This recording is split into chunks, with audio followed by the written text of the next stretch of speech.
আসসালামু আলাইকুম। সকলে কেমন আছেন? আশা করি অনেক বেশি ভালো আছেন।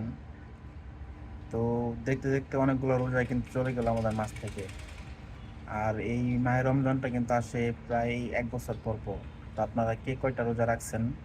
আর আপনাদের রোজার দিনগুলো কিভাবে যাচ্ছে? আপনারা কিভাবে ভিডিওগুলো আপলোড করতেছেন? সকলেই জানাবেন সম্ভব হলে কমেন্টসে। এবং রোজার দিনে কিন্তু আমরা সারাদিন রোজা রাখি। তারপর কিন্তু ভিডিও বানানোর প্রয়োজন পড়ে। অনেকে আবার ভিডিও বানাতে অনেক পরিশ্রম হয়।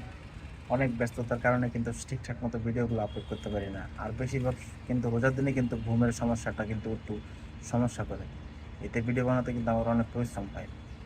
তাই আপনারা সারাদিন রোজা রাখার পরেও যারা ভিডিও তৈরি করেন এবং আপলোড করেন তাদের জন্য অনেক দোয়া রইলো। আপনারা সবসময় ভিডিও ক্রিয়েট করবেন এবং আপলোড করবেন। কারণ আপনাদের জন্যই আমরা কিন্তু ভিডিওগুলো দেখি। ইউটিউবে আমরা ভিডিও পাই। আপনারা যদি কাজ করা বন্ধ করে দেন তাহলে কিন্তু আমরা ভিডিওগুলো পাবো না। আর আপনাদের ভিডিওগুলাই কিন্তু আমাদের অনেক কাজে আসে। তো সকলে ভালো থাকবেন, সুস্থ থাকবেন। আসসালামু আলাইকুম।